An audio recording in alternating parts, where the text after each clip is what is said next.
Enigma Sonoro, episodio Leyendas Urbanas, parte uno. 3, 2, 1.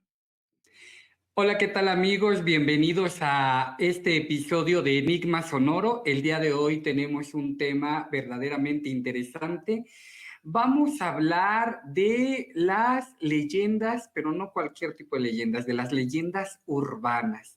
Y quisiera comenzar con una frase que verdaderamente me impactó referente a este tema. Dice, la leyenda demanda respuestas, aunque no necesariamente soluciones, a las más misteriosas, críticas y menos discutibles cuestiones de la vida, de Linda Beck.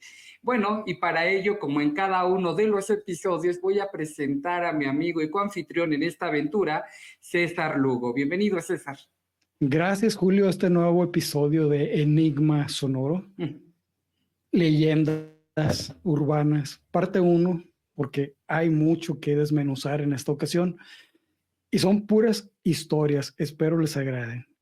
Adelante. Bueno, pues, ¿qué te parece si explicamos un poco el contexto? La verdad es que las leyendas, pues, representan parte incluso de la naturaleza del ser humano, ¿verdad? Es esta narrativa que va de boca en boca y que se va enriqueciendo conforme, pues, a las prácticas culturales, al modo de vida, etcétera. Pero hay una singularidad porque por mucho tiempo especialistas, gente de la literatura pensaba que estos relatos únicamente correspondían a pues el ámbito rural, al ámbito de la gente del campo, pero A hoy en chismes de rancho. día a chismes de rancho, y hoy en día vemos que estos relatos en realidad forman parte de la vida del humano, independientemente del contexto en el que se ubique, cosa que es verdaderamente interesante.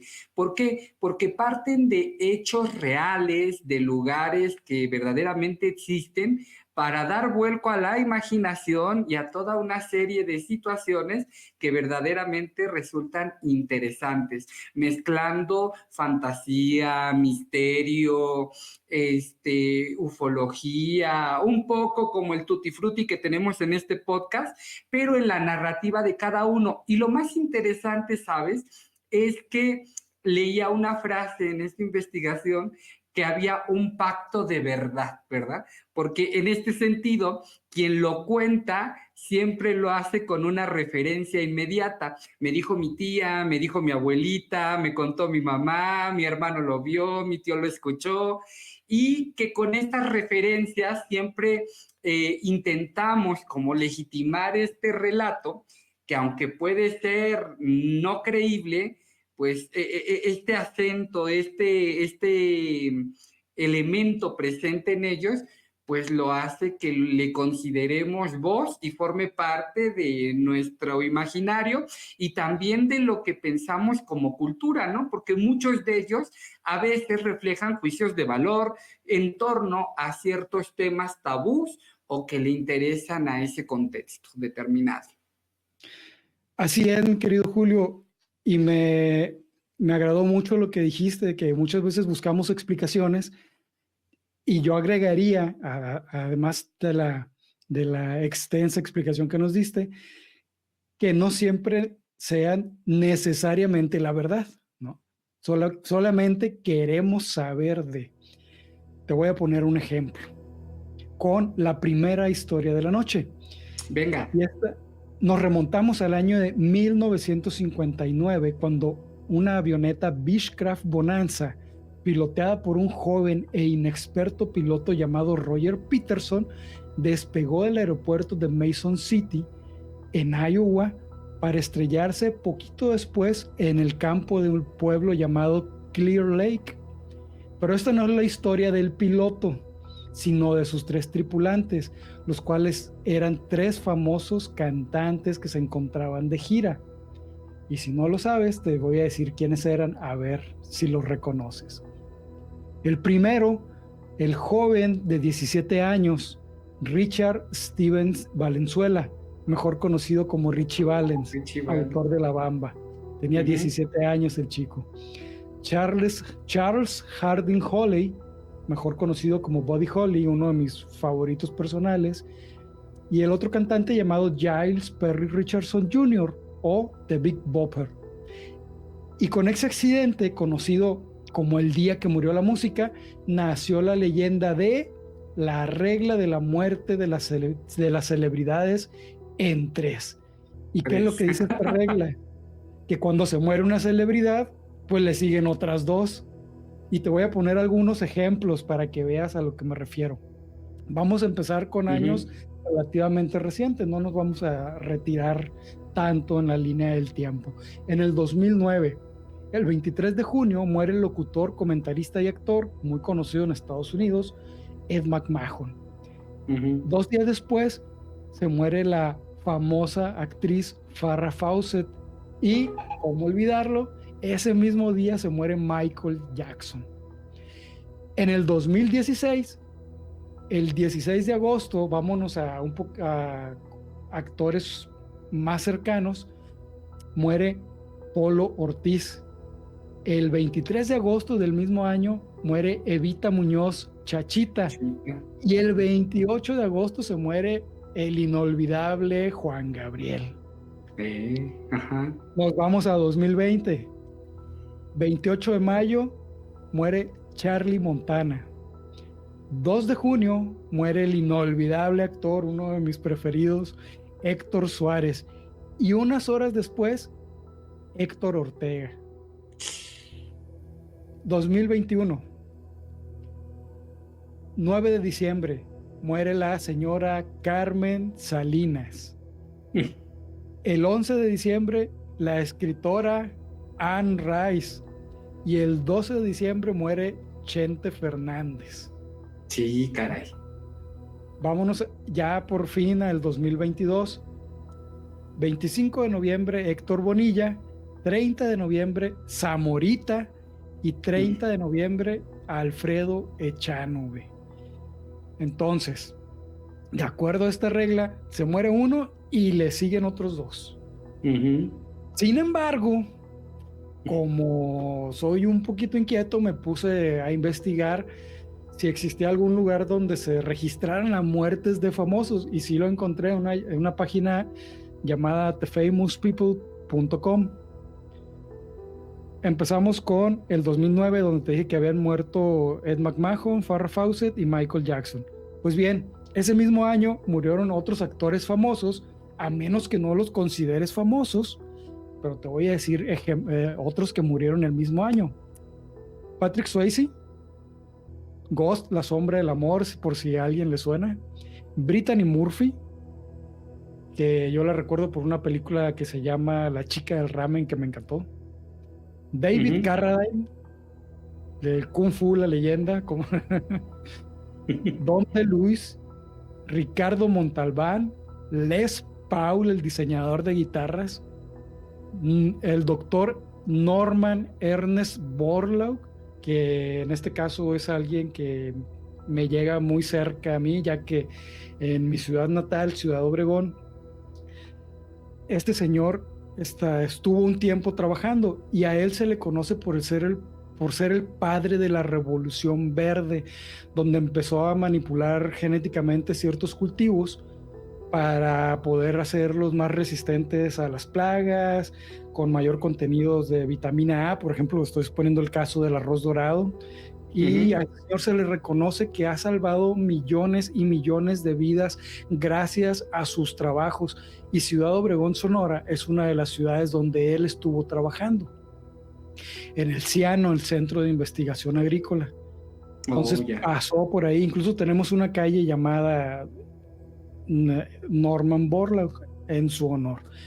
Pues bien, a menos que tú consideres que estas personalidades no son celebridades, pues entonces la regla de 3 sigue vigente.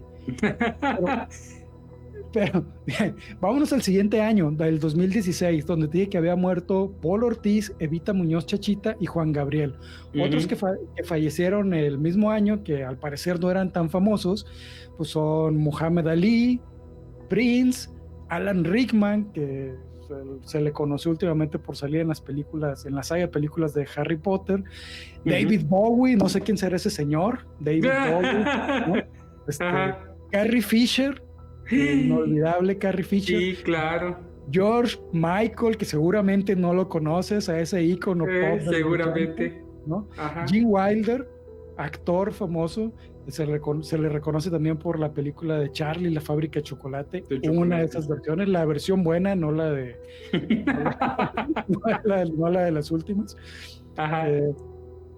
Leonard Cohen y Humberto Eco.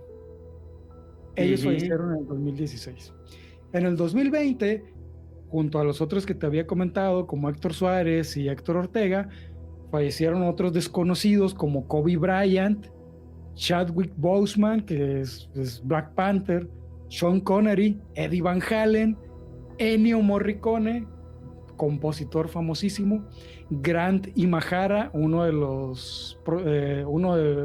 que formó parte del cast original de Los Cazadores de Mitos, y el famoso ilusionista y desmitificador de charlatanes, James Randi. En el 2021, junto a Carmencita Salinas y Vicente Fernández, murieron otras celebridades como Betty White, actriz famosísima, claro. John McAfee, el de los antivirus, ¿no? Michael Collins, el famoso astronauta que estuvo a cargo del módulo lunar en la misión del Apolo 11, que llevó a los primeros humanos a pisar la luna, Neil Armstrong y Buzz Aldrin, Larry King, el famoso presentador, y Robert Downey Sr., el papá de el papá de Robert Downey Jr., que tampoco era una bola de desconocidos. Pero bueno, finalmente, en el 2022, junto a Héctor Bonilla, Zamorita y el señor Echanove, fallecieron otras celebridades menores, que no mayores, como la reina Isabel II, Olivia Newton-John, Vaselina, Ray Liotta, Angela Lansbury, que yo la recuerdo por la famosa serie de Reportera del Crimen, Mikhail Gorbachev, no sé quién será ese señor. Me suena ni la perestroika ni nada. Como comunismo, ¿no? Una voz. La perestroika. Así es. Shinzo Abe, el primer ministro japonés que fue víctima de un atentado ahí cruel. Coolio, el rapero de Gangsta's Paradise. Luc Montagnier, que si a muchos no les funciona, o no les suena, perdón, dentro de la formación médica no lo tenemos muy presente, porque él fue el descubridor del virus de la inmunodeficiencia humana. Ya después se descarriló un poco del camino de la ciencia, pero bueno, sigue teniendo sus méritos.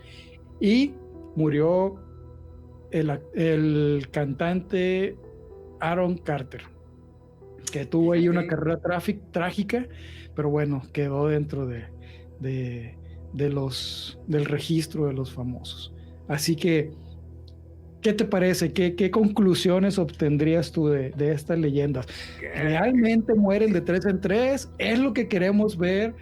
Yo creo que si no mueren de 3 en 3, buscamos a completarlos, ¿no? Los vamos anotando en la lista y los vamos acomodando, ¿no? Porque luego no coinciden mucho en fechas, pero pues finalmente cuando la gente ve que muere un famoso, luego inmediatamente está pendiente de cuáles son los siguientes 2 inmediatos. Y el que tiene que morir es uno muy famoso para que se completen los otros 2, como a lo mejor con no tan famosos, ¿no?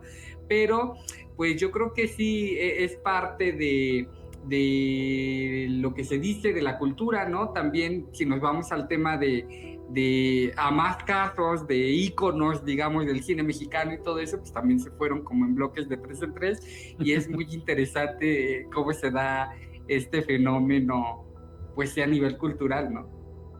Sí, solamente me pareció curiosa la anécdota, y lo primero que se me vino a la mente cuando estaba buscando sobre este tema, dije, voy a buscar actores nacionales o celebridades nacionales.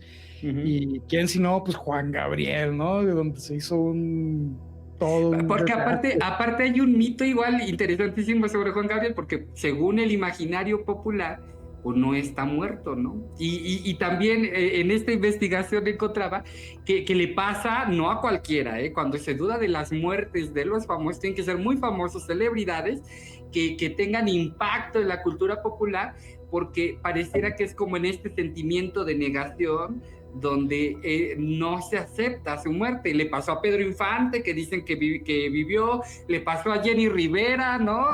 También, que después del avionazo hay quien dice que sigue viva. Yo diría y a muchos otros. Que se aventaron un Elvis Presley. Antes de Ajá. Elvis Presley, ¿hubo algún otro famoso que se le achacara este acto de falsa muerte? Que Realmente no, que yo sepa, no sé. lo tengo claro. No. Pero sí, creo que empezó con él como este asunto mítico en torno a las conspiraciones detrás de la muerte de famosos. Curioso. Sí. Muy bien. Bueno, pues yo te traigo también una historia que es muy, muy conocida, pero forma parte justamente de este sincretismo, ¿no? Nosotros tenemos por sabido los relatos de gente que asegura que escucha en las madrugadas el famoso alarido de "ay, mis hijos", ¿verdad? Y bueno, evidentemente esta es la historia de La Llorona, pero que aparte, lo interesante de este relato pues, es que viene incluso desde la cultura prehispánica, ¿sabes? Forma parte de los 8 presagios prehispánicos, que es una serie de acontecimientos funestos que anticiparon la llegada de los españoles, ¿no? Y el grito de una mujer que buscaba a sus hijos o los advertía de un peligro era un relato constante en la oralidad de los pueblos prehispánicos. Se supone que era, hoy lo justifican, que era Cihuacóatl, ¿no? Una de las diosas o deidades reconocidas como dadoras de la vida y de la muerte, y que presagiaba pues finalmente esta versión del relato de la conquista, que venían al sometimiento del pueblo azteca. Entonces, cuando ella dice "ay, mis hijos", se refería a sus hijos como nación, a los mexicanos. A los mexicas, sí, porque ya presagiaba la destrucción, ¿sí? Sí, pero mexicanos no había todavía. Exactamente, pero ojo, porque este es solo uno de los 8 presagios que antecedieron ese episodio histórico, ¿sí? Por ejemplo, está el incendio de un templo, un animal que surgió en el lago, no recuerdo, no tengo claro ahorita el conteo de todos los elementos que estuvieron presentes, pero en total fueron 8, y el último fue el lamento de una mujer, ¿sí? Que decían que era Cihuacóatl, la diosa madre, ¿no? Y entonces que lloraba por sus hijos. Posteriormente, ya en la edad, en el tiempo de la colonia, hay un relato que habla de una mujer que fue engañada por un hombre, clásico, ya desde cuando arrastramos con las infidelidades. Recordemos que eso son leyendas, por favor. Ajá. Y esta mujer llamada Luisa se casa con un español que iba y venía de la Nueva España a México, y en uno de sus supuestos viajes largos ella se entera que en realidad no está viajando, sino que está llevando a cabo su unión matrimonial a una nueva pareja. No. En despecho, así. No andaba con la amante, se estaba casando. Se estaba casando, ¿no? O sea, duele más, ¿no? En despecho, pues la mujer aturdida corre y pues en venganza asesina a sus 3 hijos, ¿no? Obviamente es condenada y quemada en la hoguera. Estamos hablando de que en la colonia, y en ese tiempo tendría que haber llevado esa sentencia al Tribunal de la Inquisición todavía aquí en México. Eso se llamaría actualmente violencia vicaria, cuando es ejercida sobre otras personas. Pero sí. Bueno, no existía. Sí, y bueno, nos encontramos con este relato, pero ya sabemos que todo esto no hay una sola versión, ¿no? Hay quien dice que fue y los ahogó en los canales, hay quien dice que los dejó en los baldíos, es decir, la leyenda urbana y estos relatos se acostumbra a contextualizar de acuerdo a los lugares donde la gente los cuenta o dice que los escucha, etcétera. Y pues tenemos 1000 versiones de este relato de La Llorona, pero todas coinciden en escuchar en las madrugadas una mujer que está en búsqueda de sus hijos y que llora gritando de manera terrible. Y lo Son que como es un los hecho, tacos, ¿no? exactamente. Que cada quien, en cada región le ponen su salsa y tienen su versión, ¿no? Es como el Por sushi supuesto. mexicano. Por acá por el norte, el sushi es una bola de arroz con carne asada, queso Filadelfia, empanizada, frita y envuelta en tocino. Y esa es la No, versión del sushi de acá. y acá está también tropicalizado y la verdad es que nos vamos a llevar una decepción igual que la paella cuando vayamos al lugar de origen y veamos que no la preparan igual, ¿no? Pero bueno, ese es otro Dato, asunto. yo solamente he probado la paella una sola vez y fue en Madrid. Ajá. Eh, X. yo sé No. que, no sé, No, no. la verdad es que la versión mexicana es mucho más sabrosa y muy superior, con Y es todo todo y lo que nos vayan a decir los y en españoles. España es todo un tema de discusión, porque si vas y le preguntas a los de Valencia cómo se hace, y luego a los de Madrid cómo se hace, entran en guerra. Pero bueno, ellos porque viven peleados entre sí y a nosotros hay una historia nacional y una historia mítica que nos ha sabido unir. O al menos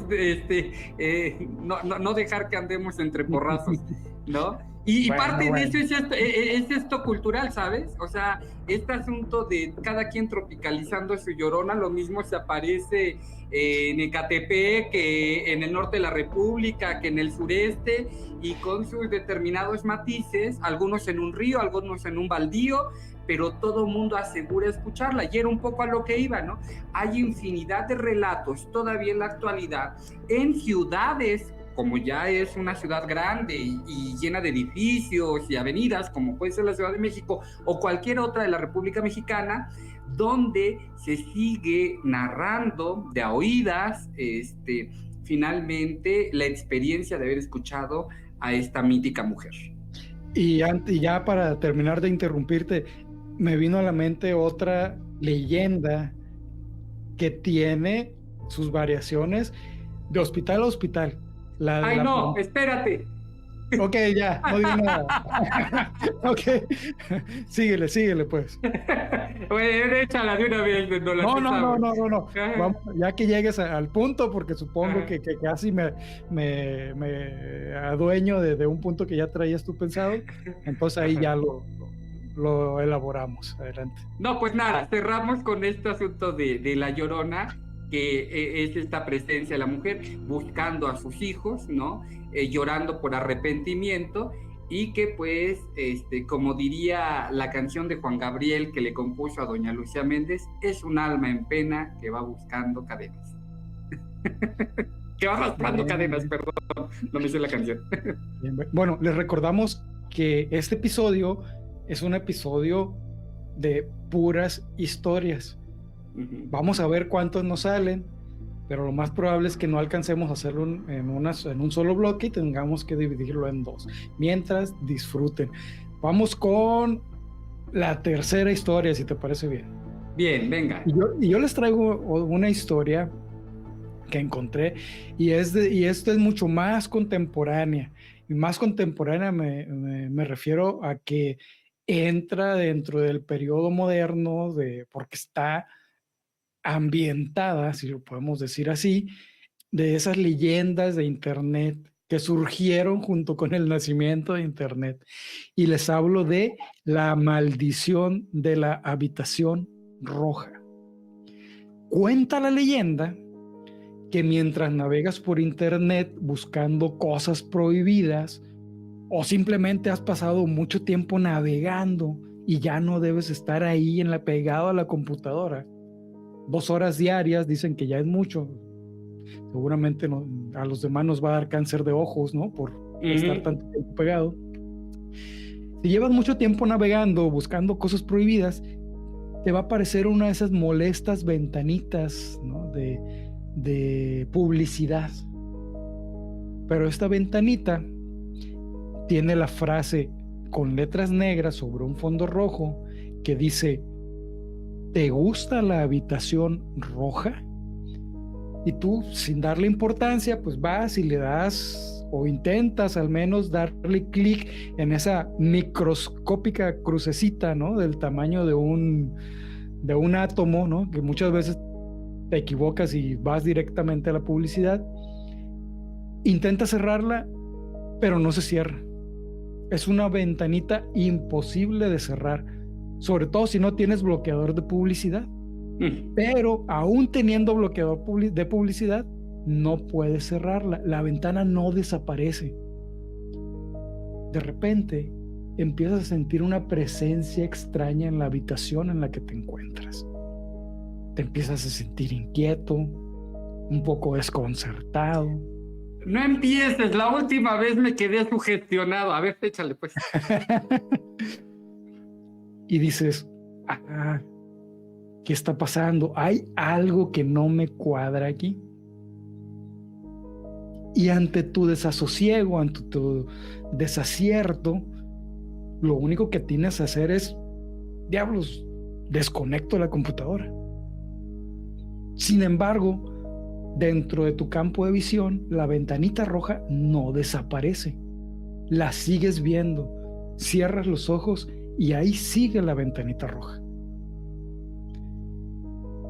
De pronto, esa molesta ventanita, de ser un pequeño anuncio, se convierte en una página completa, igual, un fondo rojo, con texto negro, donde ves pasar una serie de nombres, ¿no? Como si fueran la introducción de Star Wars o como los créditos de una película. Y dentro de y al final de esa lista de nombres aparece el tuyo.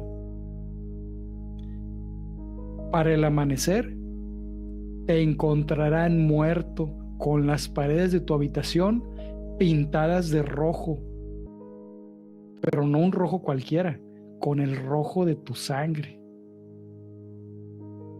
Y esa es la leyenda de la habitación roja. Vamos, que no tiene mucha relevancia, pero sin embargo se relaciona de una manera más o menos indirecta con un hecho de la vida real. Y te lo cuento rápido. El 1 de junio del 2004, en la ciudad de Sasebo, en Japón, una niña de 11 años apuñaló a su compañera de 12 años durante la hora del almuerzo en una escuela de la región de Okubo. Cortó su garganta, hizo cortes en sus brazos con un cuchillo y posteriormente, llena de sangre, se presentó a la siguiente clase como si nada hubiera pasado. Obviamente, pues todo el mundo se escandalizó. Fue todo un evento a nivel nacional. El nombre real de la chica, por ser menor de edad, no se reveló, pero en internet circuló una foto de ella donde tenía puesto un suéter que decía Universidad de Nevada y se le conoció como Nevada Tan. La chica admitió finalmente el asesinato y dijo que lo hizo por una discusión en internet que tuvo con la víctima en internet. Ese fue el móvil de realizar el asesinato. Bueno, y me preguntarás cómo se relaciona todo esto con lo que comentamos anteriormente de esa leyenda de la habitación roja. Bueno, cuenta en los chismes ahí, nace la leyenda urbana, que durante la investigación las autoridades encontraron un enlace en su computadora a una animación muy famosa que sí existió. Actualmente no se encuentra en línea.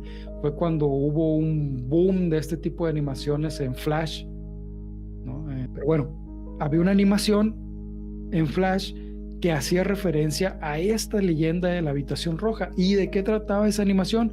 Bueno, la animación es sobre una historia acerca de un chico que se encuentra con el anuncio de la habitación roja en su computadora después de discutir con un compañero de clase. El chico es incapaz de cerrar el anuncio, como dice la leyenda, y al siguiente día lo encuentran en su habitación, pues, muerto, supuestamente por suicidio, pero la habitación cubierta de su sangre, dando forma a la leyenda de la habitación roja. Y ya, el punto de esta historia es de que finalmente o siempre hay una endeble relación del mito con la realidad. ¿Qué te parece? No, miren, para el público que nos acompaña en cada episodio, Lugo es mula, siempre nos trae cosas así súper fuertes. Y déjenme platicarles que en el episodio que hicimos de exorcismos, me puse el susto de mi vida. Porque eso es lo que te iba a preguntar, perdón que te interrumpa. Julio, cuéntanos qué te pasó cuando terminamos de grabar el episodio de exorcismos, que lo terminamos de grabar después de la 1 de la mañana, si no recuerdo mal. Miren, era muy noche, ya lo pospusimos porque tuvimos una serie de inconvenientes técnicos que no se presentan de manera ordinaria, ¿no? Cuando todo estaba listo para grabar, más o menos por ahí de las 9:30 de la noche, ¿no? Y se fue postergando porque algo pasaba, se apagaba la luz, la computadora falló, luego el internet no servía. La lluvia. La lluvia, se nos colaba el ruido, no agarraba el micrófono, no me agarraba la cámara, cuando de manera ordinaria todo eso está resuelto. Bueno, terminamos de grabar el episodio por ahí de la 1:30 de la mañana. Y la verdad es que ya estábamos cansados. Y yo aseguro, de verdad tengo así una disciplina muy clara con respecto a cómo queda acomodado, porque pues me toca a mí levantar también, ¿verdad? Entonces, recuerdo que apagué la computadora, que es lo primero que hago, cerrar la sesión, apagar la computadora, desconecto todo lo que es de iluminación, porque aquí se hace un desgarriate, ¿no? Salgo y le doy las buenas noches a Carmina, que es una con la que vivo, y verifico que esté ahí en su colchón y todo, y ya acto seguido pues me voy yo también ya me despacho a mis aposentos. Bueno, justamente ya cuando había apagado la luz y me estaba así cobijando como haciendo la meme para quedarme dormido, escucho que está platicando Lugo con alguien, y de repente escucho que ese otro alguien soy yo, y de repente pues fue así el susto de cabrón, ¿qué pasó? y de repente pues escucho que es uno de los episodios que está en YouTube, y me cisqué, me espanté, me paro en friega, prendo la luz, bajo de la recámara, porque esto se graba en la planta baja, enciendo todas las luces y está la computadora encendida con el episodio de YouTube, uno de los episodios, no, creo que está el de radioactividad o algo así. Y era el episodio radioactivo, y era lo que se estaba escuchando, pero el problema es que estaba la computadora con la pila, porque ya no estaba conectada, prendida, con el episodio en YouTube de lo de la radioactividad. ¿Cómo ven? No. Explicaciones puede haber muchas, no apagué bien la computadora y lo que quiera, pero ¿cómo se encendió? ¿Cómo se puso en YouTube? ¿Qué diablos pasó? No lo sé. Yo estoy seguro que era una entidad maligna que sigue conviviendo ahí contigo hasta la fecha, Julio. ¡Cállate! No tengo dudas. Bueno, pues para ver si la entidad se va a pasear y me llega a mí un poco de aire, déjame contarte justamente esta historia que tú la debes de conocer mejor porque has transitado por los hospitales habidos y por haber, ¿verdad? Pero dicen que esta historia surge en el nosocomio del centro histórico llamado el Hospital Juárez. Ajá. Yo Que estaba es ahí, que es en el Hospital Juárez donde surge la historia de una enfermera que despechada pues, comienza a desquitarse con los pacientes. ¿Por qué? Porque se enamoró de un doctor clásico. Eso es lo que te iba a decir. Ahí hay dos cosas que hasta la fecha siguen pasando. Enfermeras con doctores, enfermeras despechadas. Y enfermeras malucas. Exacto, no lo quería decir, pero sí, ¿no? Que se desquitan con los pacientes. Sí. Cosa de todos los días. Ajá, Bueno, pues ahí se les jala las orejas a las de urgencias del 1 de octubre, por favor. Yo ahí les pasaba a los del Juárez y decía, sí, seguramente sí fue cierto.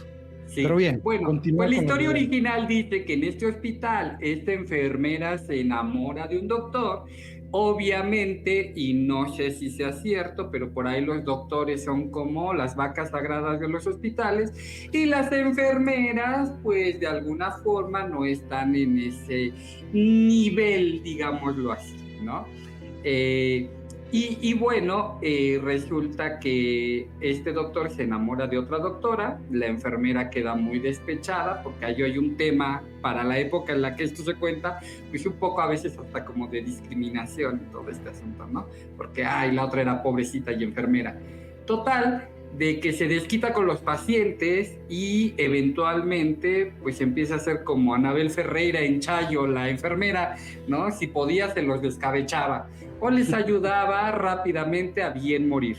Entonces, pues bueno, el tema es que ya cuando esta señora fallece, pues se arrepiente, yo me imagino, en el último momento y su alma no descansa en paz.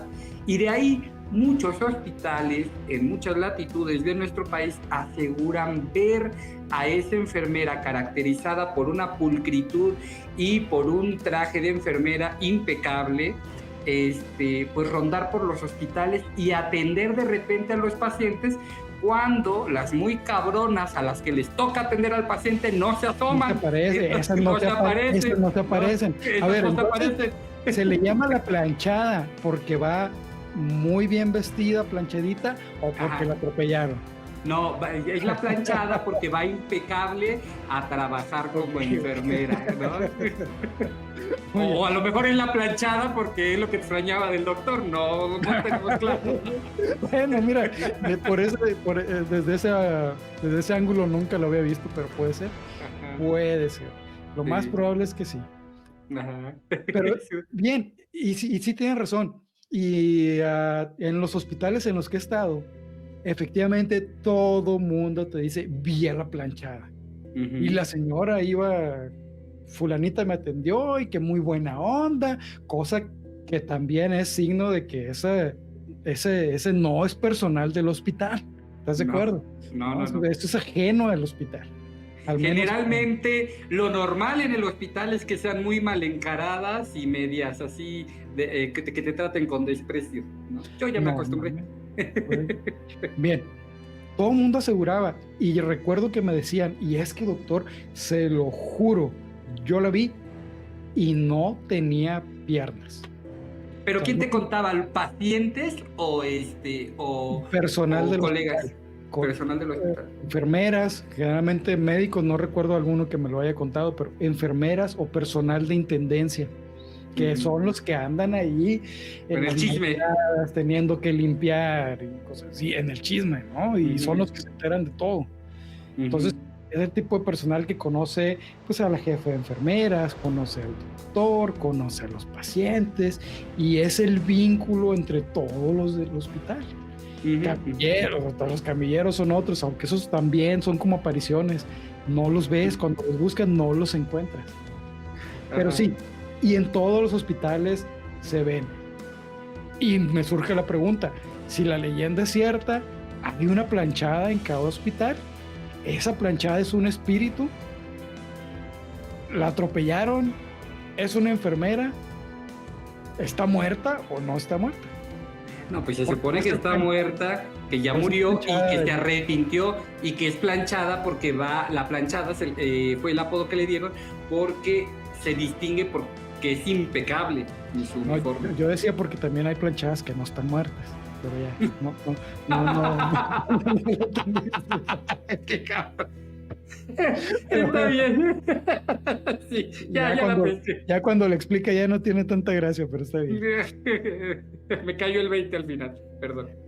Y bueno, ¿y hay algo más de la planchada que nos quieras es todo lo que traigo. Bien, la siguiente historia que yo les traigo es acerca de videojuegos. Un videojuego que se llama Polybius.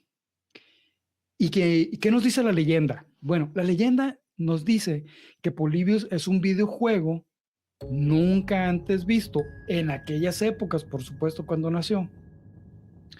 Exactamente no tengo el año, solamente la leyenda, que dice que apareció de un día para otro en esas famosas salas de videojuegos recreativos, en las famosas maquinitas, ¿no? En esas cabinas gigantes que tenían una pantalla de televisión y controles para 2 jugadores.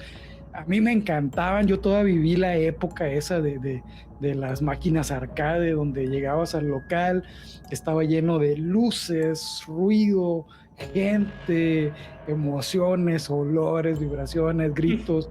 Era toda una experiencia. Una fiesta. Mamá, ¿me prestas dinero para ir a las maquinitas? ¡No!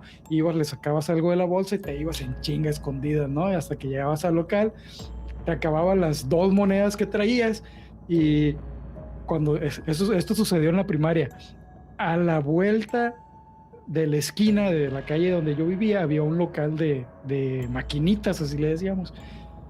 Y el tipo que estaba ahí, pobre de él, no recuerdo su nombre, pero el señor, cuando veía que se nos acababa el dinero, él tenía la llave de las maquinitas, era el encargado, iba, abría y nos daba créditos gratis. Mira. Ajá. Pues ya te imaginarás que siempre estaba lleno el local. Hasta que lo cacharon y lo corrieron. Pobre de él, ¿no? A ver, tantito. Fíjate que ahí, antes de que comience esta historia, yo tengo una muy buena. Ahí le mandamos un saludo y es un saludo muy especial a Luis Alberto, que es mi hermano. Pues, y me cae muy bien el tipo, ¿eh? Es un personajazo, me cae que es un personajazo. Bueno, pues ahí tienes que Luis Alberto, un día se le escapó a mi mamá por irse a las maquinitas cuando lo mandaron por las tortillas. Y ese cabrón sí experimentó la sensación de ver hacia la 8ª reencarnación de Lucifer cuando mi mamá le cayó a cinturonazos porque andaba en las maquinitas. Que veía el reflejo en la pantalla así de la mamá aparecer, ¿no? El otro todavía ahí puesto y así mi mamá atrás con la chancla y no, sí, divertidísima esa época. Ajá. No, era toda una experiencia ir y luego si ibas a lugares poco confiables, híjole, te encontrabas con cada canijo. Pero bueno, yo más de una vez llegué a tener altercados ahí, ¿no? Que hasta me temblaban las piernitas porque se ponían, te llegaban en bolas y dije, ¡ala! Pero no, sí. Nunca, afortunadamente nunca pasó a mayores. Pero bueno, aparte de del vicio que tenía yo en las maquinitas arcade, les continúo con la leyenda. Entonces, este videojuego llega de un día para otro a esas salas de máquinas recreativas. Nadie nunca había hablado o escuchar de ellos. Supongo que esta leyenda se ambienta por la época de entre los 80s, 90s, ¿no? Por el tipo de máquinas en las que se presentó. Pues bien, supuestamente el juego fue fabricado por una empresa llamada, no voy a decir el nombre en alemán porque estoy seguro que lo voy a decir mal, así que mejor digo la traducción. El nombre de la empresa significa pérdida de los sentidos y programado por un tipo llamado Ed Rothberg. En el juego, el jugador manejaba una nave que disparaba a una serie de enemigos, mientras las fases se desarrollaban así como que ibas a través de una serie de laberintos. Hay varias versiones y no todas, y varían entre ellas, pero bueno, una navecita que le disparaba enemigos. No tenía nada extraordinario, a excepción de que se dice que los gráficos en ese tiempo eran una novedad. Constituyó una revolución, dicen, ya que había una gran cantidad de colores vivos, abundantes efectos luminosos, que generaban gran atracción a los niños. Si no, alguien se acuerda de las épocas del Atari, eran pantallas monocromáticas, una pelotita junto con otra, ¿no? Entonces imagínate ver en ese tiempo pantallas a colores con un montón de luces, efectos, pues todo el mundo quedaba deslumbrado. Pues bien, eso tampoco era lo relevante de esta historia. Sabemos que era un juego desconocido, muy bueno aparentemente en cuanto a calidad de gráficos y temática, que apareció de un día para otro. Pero era tan bueno este juego que empezaba a generar adicción entre los jugadores. Entonces se formaban largas filas para tratar de jugarlo. Sin embargo, el lado negativo llegaba después de que esa adicción pues se empezaba a volver insoportable, por decirlo así. Tan insoportable que empezaba a generar, paradójicamente, rechazo de los jugadores hacia el videojuego. Se dice también que algunos llegaron a experimentar convulsiones, y esto yo podría decir que es posible dadas las luces estroboscópicas que pueden ser estimulantes para pacientes que padecen cierto tipo de convulsiones. Pero bueno, no nos vamos a meter en el aspecto médico. La parte conspiranoica llega cuando algunos de los jugadores empiezan a relatar algunos de los efectos colaterales que experimentaban mientras jugaban este videojuego. ¿Y cuáles eran ese tipo de sensaciones que estos jugadores experimentaban? Bueno, están referidos mareos, tics nerviosos, ansiedad, vómito, pérdida de la memoria, alucinaciones auditivas y ópticas, ataques epilépticos, terrores nocturnos. También algunos aseguraban que mientras estaban jugando podían ver así en su visión periférica siluetas de personas que estaban rondando o incluso caras. Te decía que se empezó a correr el rumor de que había mensajes subliminales en las gráficas de este juego, ¿no? Algunos de los mensajes que supuestamente se proyectaban en las cabezas de las personas, de los jugadores, eran: mátate, sin imaginación, sin pensamiento, confórmate, honra la apatía, no cuestionas la autoridad y ríndete. Curiosamente, el juego, como te decía al principio, provocaba una adicción severa, después ansiedad y después de experimentar toda esta serie de efectos colaterales, rechazo. Se dice que después de la muerte de uno de los jugadores, estas máquinas empezaron a desaparecer de los centros recreativos. Alguien vio que un par de personas adultas vestidas de negro, supuestamente los hombres de negro, estaban llevándose una de estas máquinas de los centros recreativos. Y otra persona cuenta que encontró una de estas máquinas antes de que se la llevaran, pero que se encontraba en el menú de desarrollo.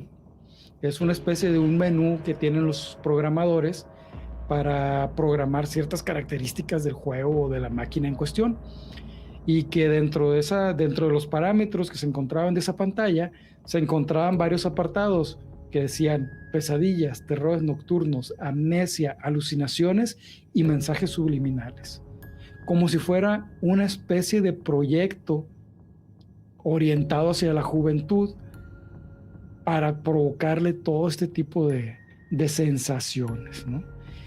Finalmente, la prensa local de Portland, donde surgió esta noticia, te digo, hizo eco del fallecimiento de uno de los jugadores y se acabaron las máquinas. No quedó registro alguno. Existen algunas capturas de pantalla y algunos supuestos juegos, ¿no?, que están en poder de algunos pocos, pero realmente nunca se ha mostrado la existencia de este videojuego. ¿Qué te parece? Perturbador. Perturbador. Sí, definitivamente. No, está... Está curioso al menos, ¿no? Sí. Yo dudo que aún sabiendo que esta máquina causaba todas estas cosas, los chamacos hubieran dejado de jugar. Claro, sí, por supuesto. Fíjate que yo te tengo una historia que me pareció verdaderamente perturbadora y está sacada del internet. Me sumergí por ahí, encontré un relato que me pareció sumamente interesante. ¿Y por qué? ¿Lo tiene o tiene mucho? A ver, ahí va. Se trata de un matrimonio joven, ¿no?, que comienza a tener una crisis de pareja porque pues el marido es medio ojo alegre, ¿verdad? Entonces anda ahí de coqueto, ¿no?, con las compañeras de trabajo y anda pues picando las costillas ahí a anda la rubia, picándole la rubia, costilla, ¿no? claro. Y la esposa lo cacha y llegan a tener discusión, caen en un conflicto de crisis de pareja y pues por sugerencia de la esposa deciden visitar pues a un terapeuta para que les ayude, ¿no? Pasan los días, él pues de buena gana tiene este asunto de pues bueno, reconozco que fallé, vamos a la terapia, salvemos esto, si podemos, perdón y olvido y ya sabrás. Acuden a terapia, pero resulta que el primer acercamiento que tienen con la terapeuta, se dan cuenta que esta psicóloga tiene un clic con el varón de esta historia, ¿no? Y entonces ella comienza a citarlos de manera aislada, de tal manera que pues comienza una historia de seducción, ¿no? La psicóloga comienza una historia ahí de seducción. Obviamente el paciente entra en crisis porque pues dice, pues yo vengo aquí por una solución, de verdad estoy arrepentido, no quiero perder a mi familia, y a la psicóloga pues esto le valía 3 hectáreas de ya sabemos qué, y comienza este juego para seducirlo y comienza a chantajearlo, de tal manera que si él no accede a sus deseos y manipulación perversa, pues ella va a trabajar con la esposa de tal manera que pues pronto inicie el proceso de divorcio, ¿no? Es un poco el chantaje que se narra en esta historia. Yo digo que el señor no tenía otra salida más que aceptar las demandas de la psicóloga. Él acepta la demanda de la psicóloga, pero acepta porque pues llega un día, narra que llega un día a la sesión y bueno, comienza la psicóloga a decirle ponte cómodo, hoy vamos a hacer una terapia de tal manera y bueno, de repente le empieza a hacer un striptease y pues cuando abre los ojos pues ya tiene todo servido para que eso ocurra, ¿verdad? A ver. ¿Y esto era en contra de la voluntad del señor? Eso no me lo creo. Bueno, pues él accede finalmente porque la pasión es la pasión, ¿verdad? No, bueno, con todo el dolor de su corazón tuvo que con todo el dolor de su corazón, pues si lo está manipulando y ya está ahí, pues ni modo, ¿no? El detalle, pues es que esta mujer pues comienza a ser cada vez más demandante y le pide que no solamente tenga una relación con ella, sino pertenece a una especie de secta o ritual a la cual le pide que él se involucre, que tiene un carácter orgiástico, ¿no? Qué horrible. Oye, ¿cómo se llama esa secta? Espérate, que yo también estoy buscando el nombre. Y dije, yo necesito terapia, por favor. Entonces, y bueno, vaya, el tema es que pues aquí en esta historia nos ponen a un protagonista que siente culpa, que no quiere formar parte de esto, pero que se siente manipulado.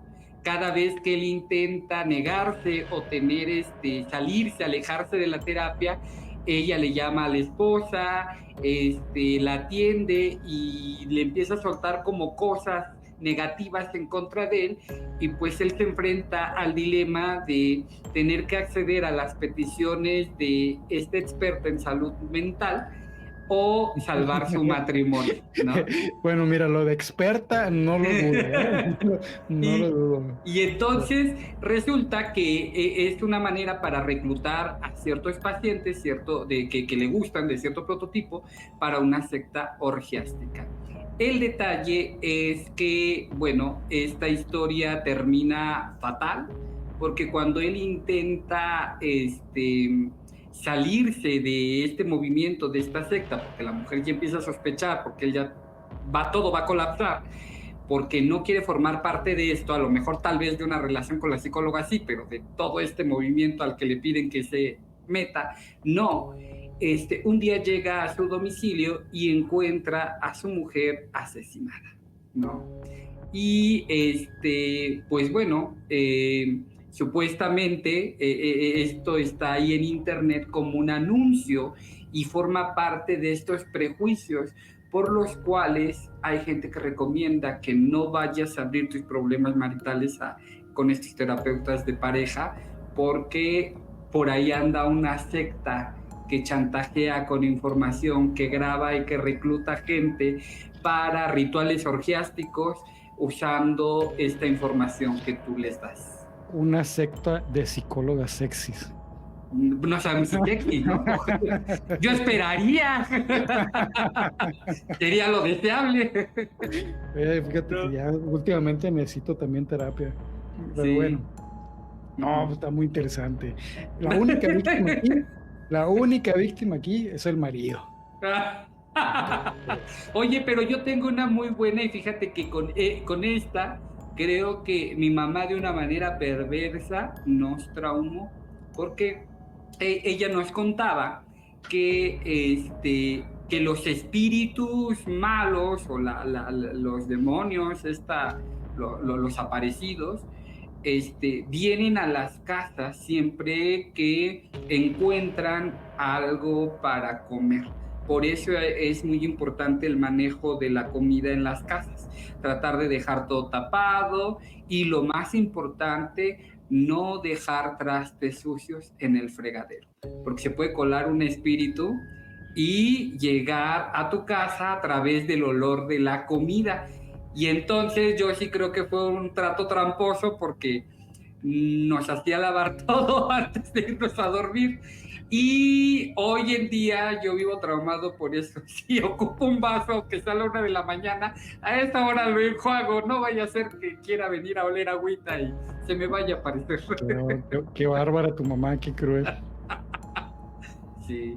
Muy bien. Pues bien, yo te traigo otra leyenda urbana.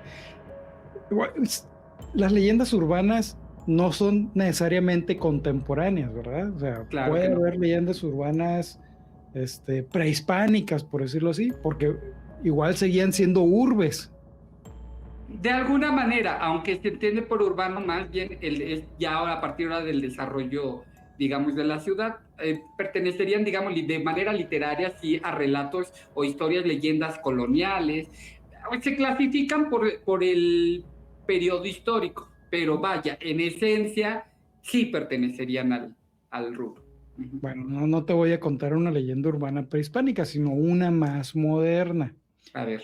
Y es la leyenda de las 7 puertas del infierno. Ahí vas. Esta leyenda se desarrolla en el condado de Hellam, en Pensilvania, donde existen las ruinas de un hospital psiquiátrico construido a principios del año 1900, en un lugar remoto, apartado de la urbe, si es que lo quieres llamar así. lugar remoto y aislado donde se tenían a los pacientes precisamente para que no molestaran a sus vecinos. Como parte de la construcción, pues obviamente tenías que tomar tú un camino en medio del bosque para llegar a ese hospital, y durante el trayecto durante ese trayecto se habían construido 7 puertas. Dicen que construidas por un médico loco ahí de la localidad que trabajaba en el hospital. Pero solamente una de esas puertas es visible durante el día. Las 6 puertas restantes solo pueden ser vistas durante la noche. Dice la leyenda que un día el hospital fue consumido por un gran incendio, y con el incendio los mismos residentes del hospital, médicos, enfermeras y sobre todo pacientes, que era lo que más había ahí. No todos murieron en el incendio, algunos lograron escapar con algunas heridas en brazos, piernas, caras, ¿no?, de mayor o menor grado, pero lograron salir del habitáculo principal. Sin embargo, estos fueron capturados ya sea por la policía local o por los elementos restantes del personal, y fueron golpeados hasta morir. Tras estos terribles eventos, se funda está el trasfondo tétrico de esas 7 puertas. Y se dice que quien se atreva a cruzar las 7 puertas que llevan al hospital psiquiátrico donde murieron todos estos pacientes, llegará directamente al infierno. Esa es la leyenda. Y dicen que nadie ha logrado cruzar más allá de la 5ª puerta. Ahora, ¿cuál es la realidad? Bien, la verdad es que el lugar sí existe. Este lugar, para llegar a este lugar, efectivamente tenías que atravesar un camino sinuoso que estaba localizado en medio del bosque, que se llamaba el Camino del Sapo. Actualmente este camino ya no existe porque fue borrado del mapa por el huracán Agnes en el año de 1972. Las puertas que se encuentran durante el trayecto de todo este camino para llegar al hospital, que ahorita vamos a ver qué era realmente, también existen, pero no necesitas esperar a que sea de noche para ver las 7 puertas, porque se pueden ver todas perfectamente durante el día. También vivió ahí un doctor por las cercanías del Camino del Sapo, pero al contrario de lo que dice la leyenda, que el doctor estaba loco, porque no sé de dónde sacaron eso, se le conocía al doctor como una buena persona, como un buen vecino. Sin embargo, pues este doctor, cansado de que fuera la gente a buscar ese famoso hospital psiquiátrico quemado y abandonado, empezó a poner letreros de advertencia, signos de advertencia contra los intrusos que se atrevían a meterse y a molestar al pobre doctor que vivía en esa zona. El doctor se llamaba Harold Belknap, ¿no? Y lo curioso es que el doctor Belknap, en los letreros de advertencia que ponía contra estos intrusos, ponía bromas relacionadas con sapos. Por eso se le conocía como el Camino del Sapo. Pero fuera de eso, que son los hechos reales, lo demás es una leyenda, porque lo del supuesto hospital psiquiátrico era en realidad un antiguo molino, esos que tenían una rueda gigante de piedra para moler lo que pusieras ahí. Son las ruinas de un molino, no existe ningún hospital psiquiátrico. Pero bueno, la mayoría preferimos creer de que si te atreves a cruzar las 7 puertas vas a llegar al infierno. ¿Por qué alguien querría hacer eso? No tengo la menor idea, pero supongo que suena más interesante que decir que era un molino abandonado y un doctor que escribía bromas de sapos en letreros. Y esa es la realidad de las 7 puertas del infierno. ¿Qué te parece? No, pues está sumamente terrible. No, no es tan terrible, pero es interesante la historia. Es como el pozo de Kola, ¿no? El pozo súper profundo que cavaban los rusos. Y que Y se escucha, bueno, aseguran que se escuchan lamentos ya a cierta profundidad, ¿no? no sé si a ti te tocó, pero yo sí llegué a escuchar una de esas famosas cintas todavía en cassette, Sí, perdónenme ajá, por ser tan viejo, en sí. cassette donde curiosamente lo repartían grupos cristianos o probablemente protestantes, no recuerdo muy bien, con la Ujú, intención de más de evangelizar, de reclutar clientes a través del miedo que de decir la verdad, ¿no?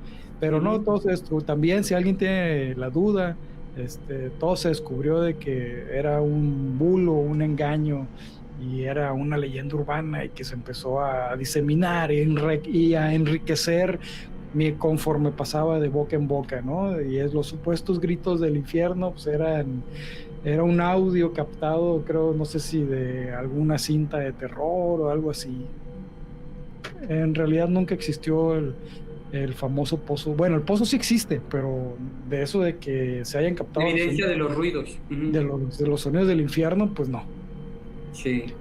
Ya sacamos otra Bueno, leyenda que no estaba aquí en nuestra lista. planeada. Fíjate que hablando de leyendas urbanas, pues tenemos que hablar de una urbe tan importante como Nueva York.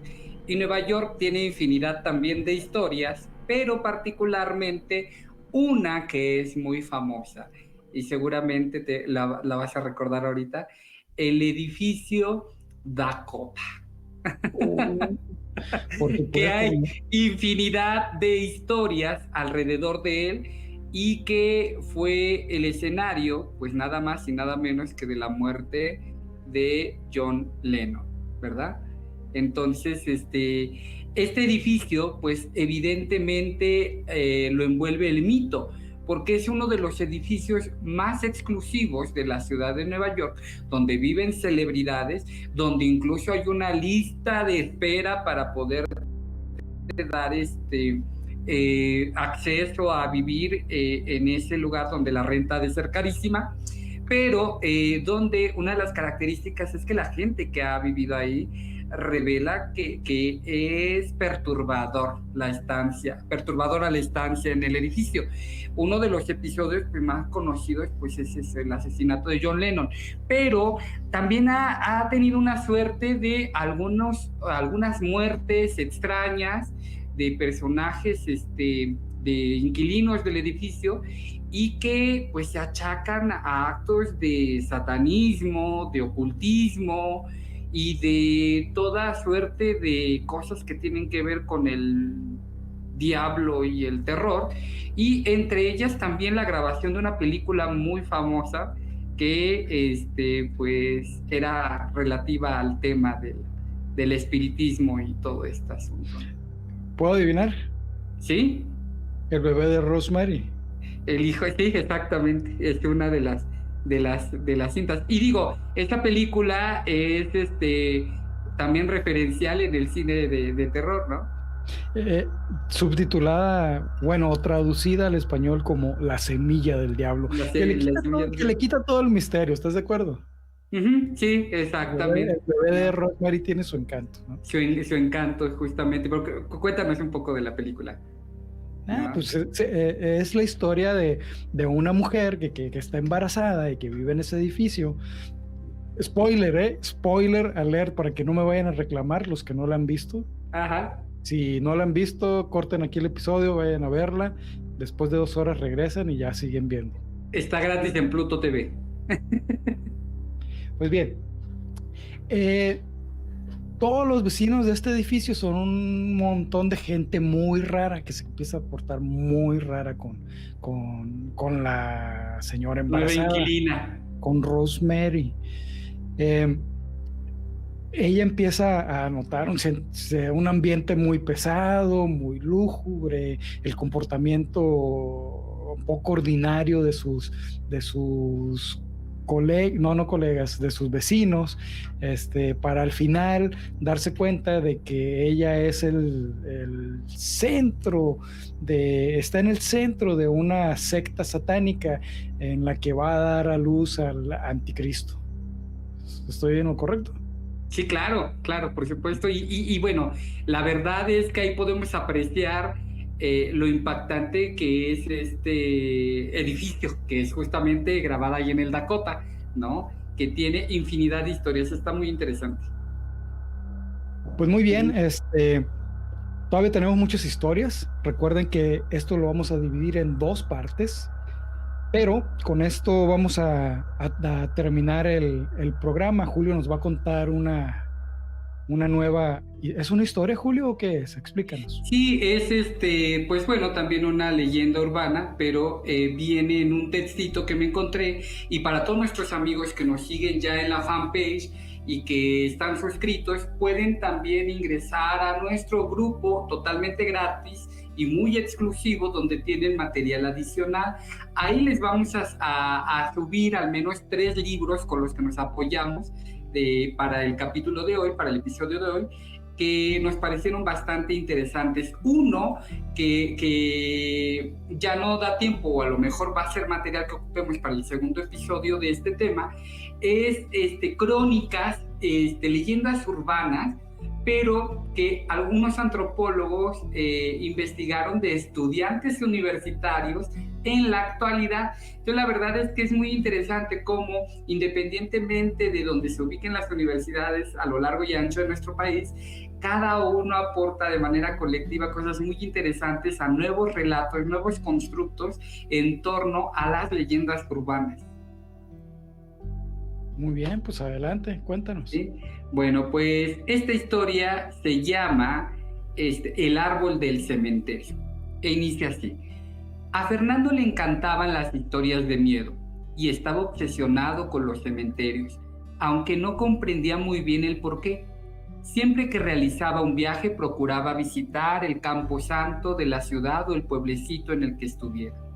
Conocí un montón de historias relacionadas con muertes, con sepulturas, con enterramientos.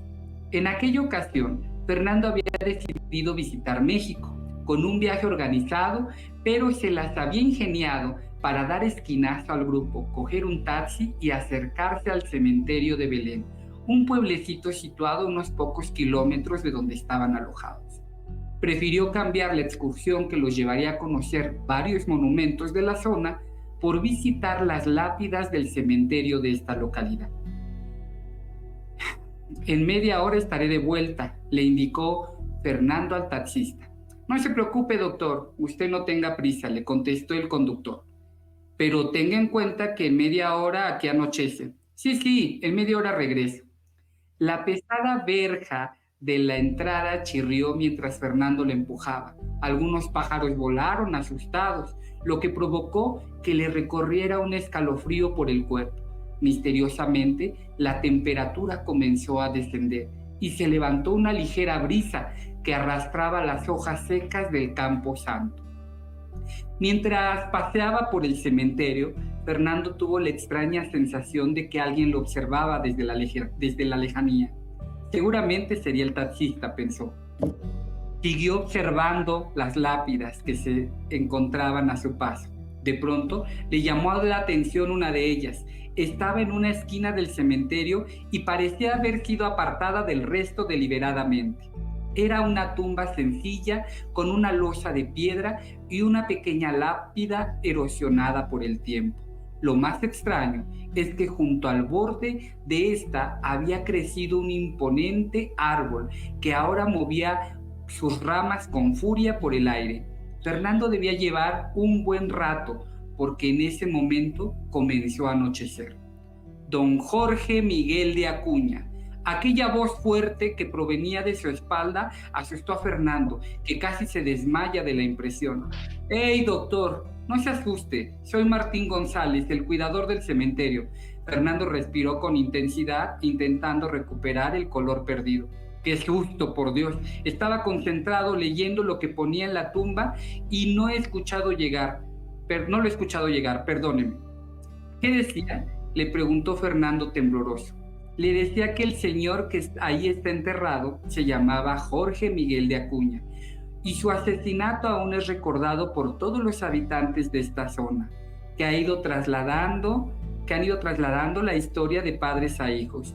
El mío me trajo aquí una noche, cuando yo tenía 9 años, y me relató lo que había sucedido a este hombre. Y créame, nunca se me olvidará.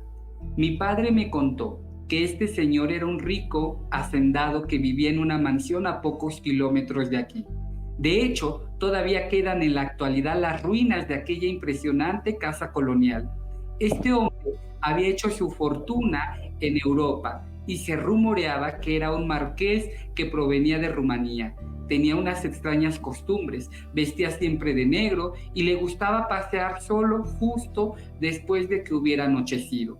La gente que tenía a su servicio, continuó narrando el cuidador del cementerio, apenas coincidía con él porque siempre se levantaba cuando la luz del sol escapaba. Nadie se quedaba en su casa a dormir y, según parece, trabajaba bajo la luz de las velas hasta el amanecer. Fernando volvió a sentirse incómodo. El aire rugía cada vez con más fuerza y la oscuridad era acechante. Siga, me tiene intrigado, ordenó Fernando a su inesperado guía. Al poco tiempo de llegar el extraño personaje a la zona, comenzaron a aparecer animales degollados, gatos, ovejas e incluso ratas, y los cadáveres aparecían sin una gota de sangre. Imagínense. El miedo comenzó a cundir entre los campesinos de la zona. Al llegar la noche se encerraban en sus casas, temerosos de que algo malo ocurriera a ellos o a alguno de los suyos. A veces se observaban escondidos tras las cortinas cómo el marqués paseaba enfundado en su capa. El cuidador del cementerio encendió un quinqué que llevaba para que hubiera algo de luz. Fernando intentaba hacerse valiente, pero estaba aterrorizado con la historia del responsable del cementerio le estaba contando. Uno de los campesinos, que tenía 14 hijos, comprobó horrorizado que le faltaba la más pequeña, una niña de 7 años. Se armó de valor y fue a avisar a algunos vecinos, que con antorchas comenzaron a buscarla por todo el pueblo. Se presagió lo peor. La niña no apareció y los aldeanos acusaron al extraño marqués de ser asesino de la pequeña. Juntos caminaron hasta la casa y lo sacaron a rastras. Todos los que allí estaban comenzaron a apalearle, hasta que, entre gritos de dolor, don Jorge murió. Fernando deseaba que se terminara ya aquella historia. Estaba congelado por el aire gélido que azotaba atemorizado a verse en medio de aquel camposanto bajo la luz del quinqué y el siniestro individuo. Espero que el taxista aún me esté esperando, pensó. ¿Y en este lugar, en dónde lo enterraron?, preguntó para intentar que se acabara ya la historia de una vez. Sí, aquí fue. Lo curioso es que a las 2 semanas de que estuviera enterrado, volvieron a aparecer algunos animales muertos y desangrados. Los vecinos ya no sabían qué pensar, hasta que alguien sugirió desenterrar al muerto y clavarle una estaca en el pecho como si se tratara de un vampiro. Todos estuvieron de acuerdo y comenzaron a desenterrar el cadáver de don Jorge. Imagínense, la gente se quedó aterrorizada y en ese mismo momento colocaron una estaca de madera sobre su pecho y lo golpearon con fuerza. «Dios mío, qué historia más terrible», exclamó Fernando aterrorizado. Desde luego, señor. Además, se cuenta de que después del segundo entierro del marqués, y aunque el pueblo regresó a la tranquilidad, comenzó a crecer este árbol junto a su lápida. La leyenda asegura que el día que este árbol sea cortado o sus raíces rompan por completo la lápida de piedra, el marqués regresará para vengar su muerte. Ay. Pues sí, y con justa razón. No, nada más lo condenaron por extraño. ¿Qué tal si iba a ligar a algún lugar o algo así? Exacto, che gente. Ahí son los ranchos. Uh-huh. Sí. Pueblo chico, infierno grande. Por eso salí corriendo de Guadalajara. Che rancho, ¿no? Pues muy bien. Bien. Esta ha sido la primera parte de las leyendas urbanas presentadas por Enigma Sonoro. Habrá una segunda parte con nuevas historias, nuevos aportes, tanto de Julio como míos, y esperemos verlos ahí. Si les ha gustado, por favor, interactúen con nosotros, mándenos mensajes, los leemos todos, los respondemos, comenten, pónganle la campanita ahí a YouTube para que les avise cada vez que saquemos un episodio nuevo. Ya más o menos estamos entendiendo cómo funciona esto de los podcasts, porque si algo teníamos en mente cuando estaba naciendo este programa, era de que si algo faltaba en el mundo era un podcast más. Y pues ahí entramos nosotros, ¿no? Entonces, ayúdenos a seguir con esa emoción, ¿no? que tuvimos al crear este podcast. Julio. Y lo más importante también es que ya estamos disponibles, no nada más en YouTube, donde es muy importante suscribirse, dar like, comentar. También estamos ya presentes en Spotify y conforme avanzan los días se han ido agregando plataformas. En estos días también ya estamos en Castbox, en Amazon Music, y paulatinamente se está agregando a nuevas plataformas. Todos los episodios ya disponibles. Denles like, suscríbanse, apoyen nuestro proyecto y pues bueno, aquí estamos creando contenido para ustedes. Vienen fechas muy muy interesantes donde tenemos muchas cosas proyectadas, pero también nos gusta leerlos, nos gusta escucharlos. Entonces tenemos ahí un canal de Telegram, un canal de WhatsApp, a donde nos pueden mandar sus sugerencias, sus audios, al correo electrónico también, y pues interactúen con nosotros. Eventualmente también es material que podemos compartir a través de cada uno de los episodios, y pues los esperamos. Cuéntenos sus leyendas, las leyendas urbanas que existen ahí por su barrio, por su ciudad. Sí, sería genial que el segundo episodio estuviera armado con muchos relatos de nuestros amigos que nos siguen y nos escuchan, algo que nos compartan. Será un placer leerlos. Si quieren aparecer en el programa, pueden enviarnos sus historias en formato de audio, ya sea por WhatsApp o por Telegram, ¿no? Y aquí, claro, los vamos a presentar. Bueno, pues hemos llegado al final de este episodio. Fíjate que me gusta porque creo que las leyendas urbanas, más allá de estos juicios que podemos hacer de veracidad o no, reflejan la forma de vivir y los pensamientos de las comunidades, ¿no? Y creo que algo muy valioso que tenemos, al menos yo creo que es un valor compartido en Latinoamérica, es que nos aglutinamos a partir de nuestras historias, de esto que se cuenta en las familias, en las casas de cada uno de nosotros, y muchas tienen incluso toques de didáctica, de juicios de valor, de ética, de moral, lo cual también es muy, muy interesante.